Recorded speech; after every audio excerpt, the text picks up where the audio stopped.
We talked about the fact that they actually ran out of money and sort of went out of business, and it looked like they were winding things up forever. Sad news, wasn't it? Yeah, I remember that one, and I'm glad you clarified that it is cake, not the food, but cake, the product. And that would be equally sad. If you said there was no more cake, then that would also make me tear up. But yeah, I remember... Would you prefer a free cake motorcycle or a lifetime supply of cake? Oh... lifetime supply of cake, actually. It's not even that hard for me, but yeah, just guilty because I would be fat as. Would probably need it as a mobility tool after eating that much cake. Mobility bike for you. Well, good news, because that is now a possibility, because it looks like they're back in business according to Motorcycle News. I'll just give you the overview, but it's reported that they've been taken over by Norwegian car retailing business Bragas Holding AS, don't quite know. It looks a bit like Brages, but I think it might be Bragas or something in Norwegian. And they purchased them in March, along with all of Cake's intellectual property. So we've got a quote here, courtesy of MCM. We'll link to their story in the description of this video. It says, as a car retailer in Norway, we've witnessed how fast the electrification shift can go when people set their minds to it. Now we believe the transformation in the micro-mobility sector will accelerate as well, not only for motorbikes, but for scooters, mopeds, and electric bikes. So their headquarters in Stockholm is reopening. They've got a shop there as well. Still unclear though as for the UK and what their plans will be there, but it looks like we might be able to at least buy some of these bikes in the UK, and I think that's a good thing. Now, I thought we'd rattle through their lineup, Tim. Yeah, go on. And see which one you like the look of. I've included a few pictures for your perusal. Thank you. First up, the Maka, which looks a bit utilitarian. Is that yours? That does look like the mobility bike for your latter years, to be honest. Yeah, so once I have, fed myself up on cake, then, I'll need one of them. It's good. It looks handy. I think we agree, right, that in terms of investing in an electric bike company, the smaller ones make more sense, because if you're doing shorter trips, it doesn't make as much sense if you're trying to get a big tour or something, because the batteries are way too big and it just doesn't work with the practicalities. But yeah, something this small and nippy, we've both used a lot of these types of vehicles and they're actually really fun to use. So yeah, that, quite nice. Easy to swing a leg over as well, because it's got that big gap in the middle. Like one of those old women's bicycles, exactly. Isn't it? Yeah. The step through, that's what they call it. Yeah. It's 70 kilograms, this bike, which makes it sound quite appealing, doesn't it? Yeah. I think you could probably carry that up the stairs if you lived in a flat, just about. It'll do, there's two versions. It'll do 25 or 45 kilometers per hour. So I'd probably be going for the, more premium one, budget allowing. And it'll do 54 kilometers to 110 kilometers. So I believe that'll be the 2.8 kilowatt version, the more premium one that will go further, probably got a bigger battery. I think that sounds quite fun for city riding. They are apparently 3,440 British pounds, and you can do it monthly for 143. So if you do commute around and you fancy something like that, I think that'd be brilliant for slicing through traffic. Oh, cake pun. I love it when they happen accidentally. It found its own way into there. Yeah, no, exactly that. Oh, you no, I like it because, you're right. If you're doing smaller trips, I don't know what my cutoff would be really. If you're sort of 5 miles to the office or you're going to work that way, I think that's kind of a nice little stint. Definitely. Next up is the Ossa. It costs nearly twice that, so $6,000 or $250 a month.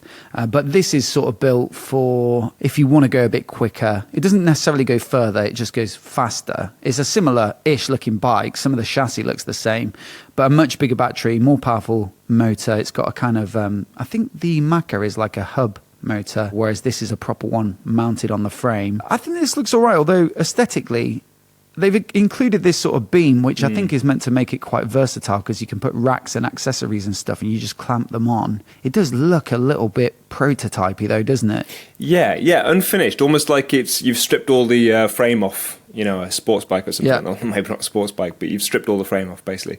Yeah, no, I can see a little hinge as well. I'm assuming either the centre kind of folds through or something in there sort of folds through. That is the clamp for the saddle, so you could slide that back and forth. You could put another one on the back for a passenger, I guess, or you could put a rack on there or a big box to carry stuff. Yeah. You can also do that on the front. Can you see the headlights clamped on? Yeah, I can see that, yeah. I think, a little bit discombobulated. In terms of visual appeal, definitely the first one's making its way in there, the Maka. But the Ossa is clearly the more functional one, practical, and if it can go higher speed as well, probably more usable. I don't know if I'd fancy, though, hooning down the motorway on that. No. It just looks like a piece of metal with some wheels.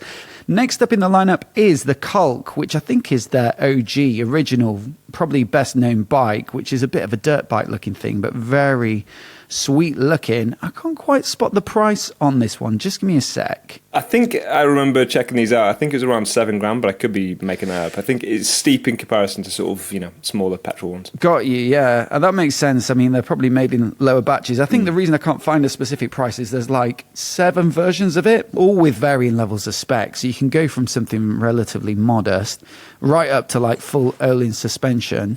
But generally, you got to say as well, the specs do look quite tasty on this one. Again, it's only around the 70 kilogram mark.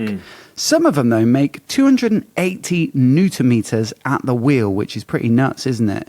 Yeah, that's quite impressive, actually. More than a Rocket 3. That's 223, is it now? Newton meters of peak torque. Really impressive, then. But then that is the power of electric motors. They just create it instantly. They just fire on and go. Yes, pretty much. And I reckon it'll probably be dosed out gently. You probably wouldn't feel... Yeah.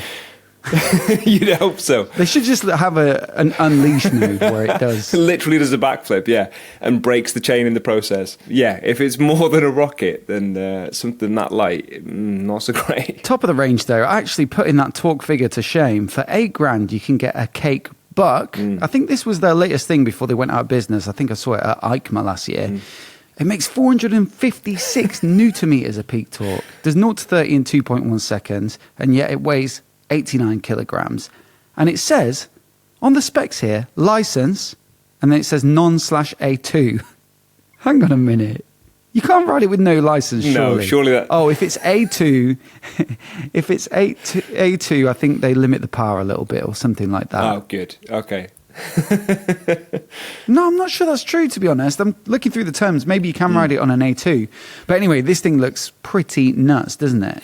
Yeah, I seem to remember as well, speaking to the guys from English Electric Motorcycle Company, about the Zero FX. And actually, as far as A2 license and kind of like new riders go, it gives the most bang for your buck in terms of, torque or punch in comparison to what you could get in the petrol equivalent, which was a kind of a selling point to get an electric over petrol. And that does make sense. And I think that still does stack up with this one as well, because it's so light, it's so torquey.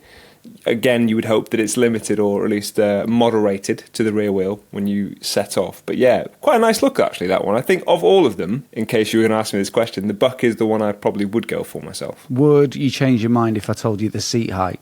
Ooh, yeah, go on then. It's 965 millimeters. I mean, probably not that crazy for a dirt bike. No, for dirt, actually, yeah, to be fair, I don't know what the standard going seat height is for a dirt bike, but I'd need platforms. I could live with that. Very casual of you to say it in that manner, but I think you would probably be needing some big old shoes. Yeah. Anyways, good news they're back, and there are some brilliant bikes in that lineup. Are English Electric dealing them now? They weren't when we were there last, then they weren't the last time I spoke to them, but maybe. Yeah, they do take on a lot of new ones. We need to find somebody, basically, that stocks all these bikes so we can give them a go. But definitely good news to see a company like that makes interesting-looking bikes. And you got to say fairly innovative bikes as well, especially that beam bike with the modularity. True. Good to know that they're back in business.